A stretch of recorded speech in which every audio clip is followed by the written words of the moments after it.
Hello everyone, कैसे हैं आप लोग। आज के सेशन में हम डिस्कस करेंगे why I failed 6 times in UPSC IAS exam.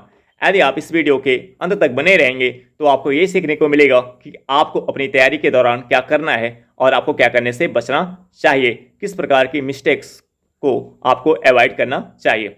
यदि आप 2024, 2025 या 2026 में यूपीएससी एग्जाम की तैयारी के बारे में सोच रहे हैं या देने जा रहे हैं तो आपको इससे बहुत ही फायदा मिलने वाला है। तो आइए डिस्कस करते हैं।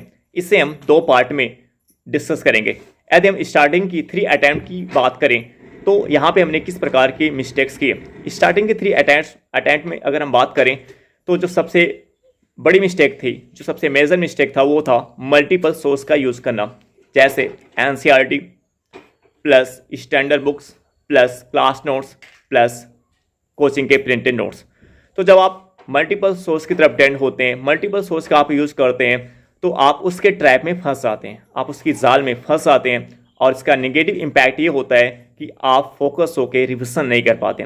अगर हम स्टार्टिंग के 3 अटैम्प्ट की बात करें तो यहाँ पे कभी जब मैं जियोग्राफी रिवाइज करता था तो मेरा हिस्ट्री छूट जाता था, जब मैं हिस्ट्री रिवाइज करता था करंट अफेयर्स छूट जाता था, यदि मैं करंट अफेयर्स रिवाइज कर रहा हूँ तो स्टैटिक वाले पोर्शन छूट जाते थे।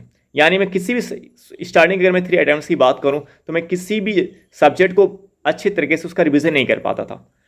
अगर एक सब्जेक्ट का रिवीजन कर रहा हूं तो दूसरा छूट जा रहा है, दूसरे कर रहा हूं तीसरा छूट जा रहा है, यानी सही तरीके से रिवीजन ही नहीं हो पाता था। क्यों? क्योंकि मल्टीपल सोर्स का यूज़ करना। जब आप मल्टीपल सोर्स का यूज़ करते हो तो आप कभी एनसीईआरटी की तरफ जा रहे हो, कभी स्टैंडर्ड बुक की तरफ जा रहे हो, कभी क्लास नोट्स की तरफ जा रहे हो, तो इससे कभी प्रिंटेड नोट्स की तरफ जा रहे हो, इससे आपका समय जो केवल ख़राब होता है, इससे कुछ फ़ायदा होता नहीं है। तो आपको ये ध्यान देना है कि अपनी तैयारी में आपको ये ध्यान देना है कि जितना हो सके आपको ये प्रयास करना है कि आपका जो मल्टीपल सोर्स है, अगर आपके पास स्टार्टिंग में मल्टीपल सोर्स हो जाते हैं, क्योंकि स्टार्टिंग में बहुत चीज़ें आपको पता नहीं होती, तो जैसे आप एनसीईआरटी पढ़ रहे हो, आपको उसके कॉन्सेप्ट नहीं क्लियर आपसे हो पा रहे हैं तो आप प्रिंटेड नोट्स की मदद ले रहे हो, आप क्लास नोट्स की मदद ले रहे हो, वहाँ से भी नहीं क्लियर हो पा रहा है तो आप स्टैंडर्ड बुक की मदद ले रहे हो।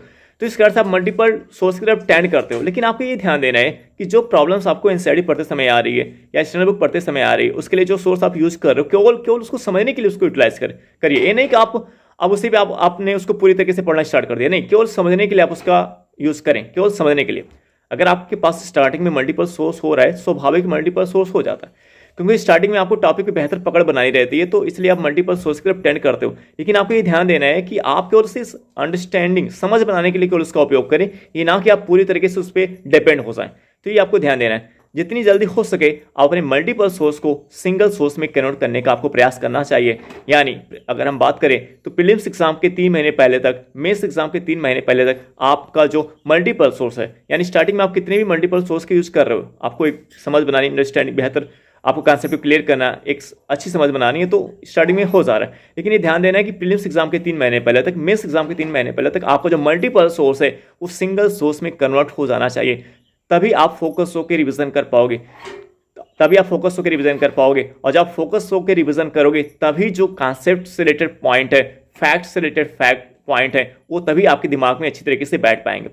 यदि आप प्रीलिम्स एग्जाम के नेचर को देखें, दिन प्रतिदिन उसका नेचर जो डिफिकल्ट होता चला जा रहा है। ऐसे में इस बार अगर हम 2023 के प्रीलिम्स एग्जाम का एनालिसिस करें तो ये आपको उससे ये दर्शा रहा है, वो आपको ये बता रहा है कि आप जो भी पढ़े बहुत ही क्लियर करके पढ़े, उसमें डाउट नहीं होना चाहिए, बहुत ही क्लियर। जो भी चीज़ रिवाइज याद करें वो आपको याद होना चाहिए, वो आपके दिमाग में बैठ जाना चाहिए। और ये चीज़ें आपके साथ तभी होगी जब वो आप उसका मल्टीपल टाइम रिवीजन करेंगे। और आप किसी भी सब्जेक्ट का मल्टीपल टाइम रिवीजन तभी कर पाएंगे जब आपका उसके पास सिंगल सोर्स होगा। तो ये बहुत ही, क्योंकि यहीं 90% फेलियर यहीं पे हो रहा है, 90% इस एग्जाम में जो फेलियर है यहीं पे हो जा रहा है कि मल्टीपल सोर्स की तरफ टेंड करना।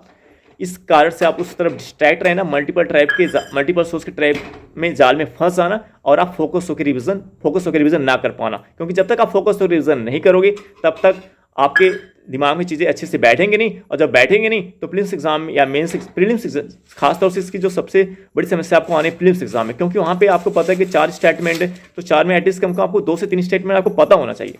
जो परसेंट टाइम का नेचर एग्जाम का, उसके अकॉर्डिंग अगर आपको 4 स्टेटमेंट उसमें दिया है तो एटलीस्ट कम 2 से 3 स्टेटमेंट आपको पता होना चाहिए, तभी आपके वो क्वेश्चन सही हो पाएंगे। ये तभी संभव होगा जब आप चीज़ों का मल्टीपल टाइम रिवीजन करके एग्जाम हॉल में जा रहे हैं। तो ये पॉइंट आपको ध्यान में रखना है। दूसरी जो सबसे बड़ी मिस्टेक हमने की थी कि क्योंकि मेरा जो ऑप्शनल सब्जेक्ट था वो हिस्ट्री का था, और 1 साल हमने कोचिंग की। कोचिंग करने के बाद समस्या ये आ रही थी कि जो प्रीवियस ईयर क्वेश्चन पेपर के जो प्रीवियस ईयर क्वेश्चन पेपर के क्वेश्चंस होते थे वो 50% सॉल्व हो पाते थे, केवल 50% सॉल्व हो पाते थे। और जो टेस्ट सीरीज होता था वो भी केवल 50% ही सॉल्व हो पाते थे और प्रश्नों को समझने में भी प्रॉब्लम्स आती थी। कोचिंग करने के बाद भी ये समस्या आ रही थी। तो इसलिए हमें जो फिर से जो एनसीईआरटी की बुक है, जो स्टैंडर्ड बुक है, जो कोचिंग में बताया गया था एनसीईआरटी स्टैंडर्ड बुक, फिर से उसे हमें अच्छे से बेहतर तरीके से पढ़ना पड़ा और उसके खुद के नोट्स बनाने पड़े। एनसीईआरटी प्लस स्टैंडर्ड बुक के खुद के नोट्स हमको बनाने पड़े और इसका मेजर फायदा मुझसे हुआ। इसका मेजर फायदा ये हुआ कि जहाँ एक समय मुझे 50% क्वेश्चन सॉल्व हो पाते थे, अब वो क्वेश्चन 90% मुझसे बनने लगे। और जो क्वेश्चन समझने में स्टार्टिंग फेज में जब कोचिंग में कर रहा था, कोचिंग करने के बाद जो समस्या थी, क्वेश्चन नहीं समझ में आता था सही से, वो समस्या भी दूर हो गई। अब जब हमने खुद से एनसीईआरटी पढ़े, खुद से प्रिंट स्टैंडर्ड बुक्स पढ़े और उसके हमने खुद से नोट्स बनाए और जब हमने previous year question paper solve करना शुरू किया, टेस्ट सीरीज सॉल्व करना शुरू किया, तो स्टार्टिंग में सबसे पहले सभी प्रीवियस ईयर क्वेश्चन पेपर को सॉल्व कर डाला। और इसका फायदा ये हुआ कि क्वेश्चन मुझसे बनने लगे थे। क्यों बनने लगे थे? क्योंकि हमने खुद सेल्फ स्टडी की। और सेल्फ स्टडी की पावर यही होती है, क्योंकि जब आप खुद सेल्फ स्टडी करते हो तो इससे क्या होता है कि आप चीज़ों को बहुत ही अच्छे से समझने का प्रयास करते हो। अब जब उस चीज़ को आप खुद समझते हो तो वो चीज़ें आपके दिमाग में बहुत अच्छे से बैठ जाती है। इसलिए क्वेश्चन किसी भी एंगल से पूछ रहा है, वो क्वेश्चन आपको आसानी से समझ में आ जाता है।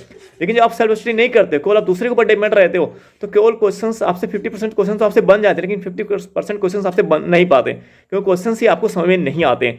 तो सेल्फ स्टडी का मेजर फायदा ये होता है कि आप क्वेश्चंस, आपका कॉन्सेप्ट बहुत अच्छे से क्लियर हो जाता है और चीज़ें आपके दिमाग में अच्छे से बैठ जाती है। क्वेश्चन किसी भी एंगल से, किसी भी घुमाव से पूछ रहे हो, वो चीज़ें आप उसको सॉल्व कर पाते हो। ये मेजर फायदा मुझे हुआ। लेकिन इसमें काफ़ी समय चला गया।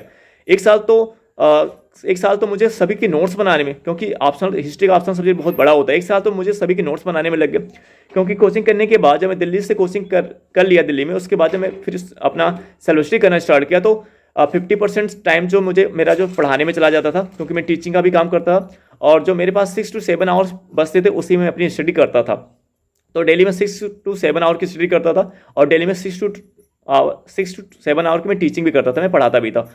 तो इस कारण से मुझे 1 साल का समय तो इसमें लग गया उसके नोट्स बनाने में। उसके बाद फिर मुझे 6 to 10 मंथ केवल उसका प्रीवियस ईयर क्वेश्चन पेपर जो 2000 से लेकर के 2018-20 तक का जो प्रीवियस ईयर क्वेश्चन पेपर था, उसको सॉल्व करने में मुझे 8 to 10 मंथ लगे, पूरा उसका रिवीजन करने में, उसको सॉल्व करने में।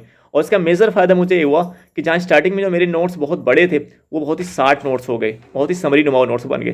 तो यानी मेरा काफ़ी ज़्यादा समय ऑप्शनल सब्जेक्ट में इन्वेस्ट हो गया शुरू के 3 अटेम्प्ट तक, और इस कारण से मैं प्रीलिम्स एग्जाम पे फोकस नहीं हो पाया, प्रीलिम्स एग्जाम के जीएस वाले पोस्टर पे फोकस नहीं हो पाया। तो ये दूसरी सबसे बड़ी मिस्टेक हमने की थी। तो इसलिए आपको ये ध्यान में रखना है, अगर जिस भी ऑप्शनल सब्जेक्ट का आप चुनाव कर रहे हैं, आप अगर अभी आपके पास समय है तो आप पहले से उस पर कुछ समय देना स्टार्ट कर दें, ताकि आप उसको अच्छे से कम समय में पहले से उस पर कुछ पकड़ बना लें, ताकि आपको लास्ट में ज़्यादा समय ना उस पर देना पड़े। ठीक है ना? तो ये आपको ध्यान में रखना। और ऑप्शनल सब्जेक्ट का चुनाव इस तरीके से करें कि ताकि वो ज़्यादा समय उसमें ना लगे। और ये भी ध्यान देना कि ऑप्शनल सब्जेक्ट अक्सर आपको वही चुनना चाहिए जो आपके बैकग्राउंड से, क्योंकि उसमें समय कम लगता है।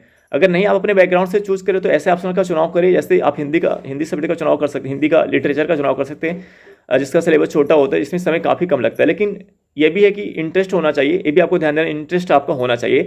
तो ये इंटरेस्ट होना चाहिए प्लस जो है समय कम लगना चाहिए। इस जो अभी ऑप्शन आप सेलेक्ट करें, चूज करें, इसमें क्या देना कि समय उसमें कम लगे, आपको उसमें इंटरेस्ट हो और आप एग्जाम में उसमें आपका परफॉर्मेंस भी अच्छा हो सके। तो मेरे केस में क्या हुआ कि हिस्ट्री ऑप्शन लेने की वजह से काफ़ी ज़्यादा टाइम लग गया।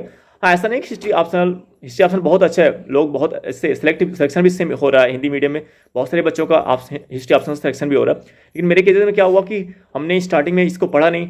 कोचिंग जब मैं करने गया तो मैं पढ़ना स्टार्ट किया, और एग्ज़ाम जब मैं प्रीलिम्स एग्ज़ाम जब दे रहा था उस समय मतलब एग्ज़ाम देता था और ऑप्शन की तैयारी भी कर रहा था, इस वजह से मुझे ज़्यादा समय लगे। तो आपको ये ध्यान देना कि आप अगर अभी आप ग्रेजुएशन कर रहे हो, ग्रेजुएशन में अभी फर्स्ट ईयर में हो, तो सही समय से उसके लिए थोड़ा बहुत समय आपको निकाल के रखना चाहिए।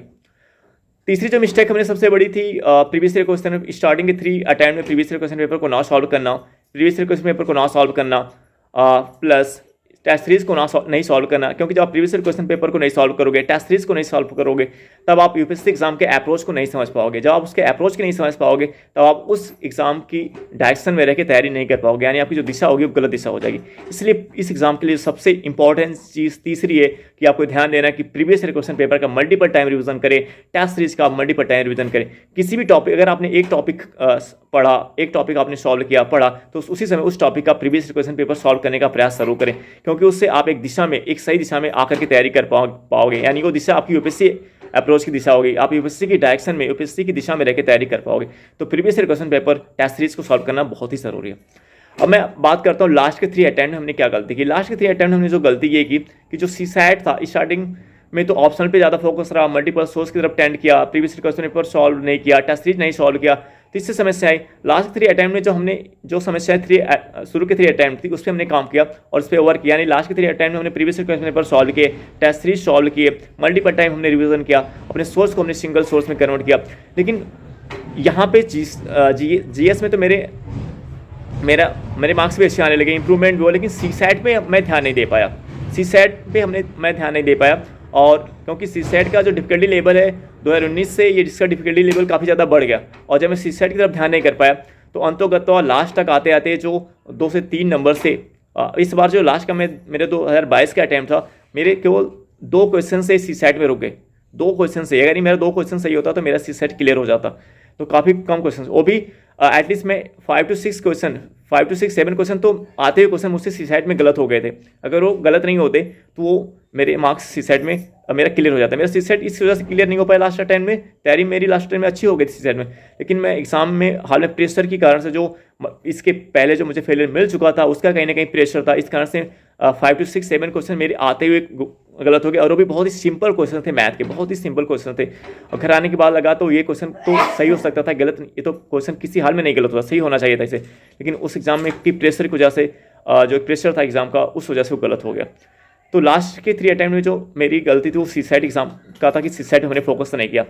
तो अब आपको इससे आपको ये सीखने को मिलेगा कि आपको हर एक जो जितने भी सिलेबस है आपके यूपीएससी एग्जाम में जो आपके सिलेबस में रखे गए, आपको किसी को इग्नोर नहीं करना है, और आपको बैलेंस बना के तैयारी करनी, संतुलन बना के तैयारी करनी है। नहीं कि आप किसी की तरफ ऑप्शनल की तरफ ज़्यादा टेंड कर जा रहे हो, आप जीएस की तरफ ज़्यादा टेंड कर जा रहे हो, आप सीसैट को इग्नोर कर दे रहे हो, ऐसा नहीं करना। आपको बैलेंस बना के तैयारी करनी है।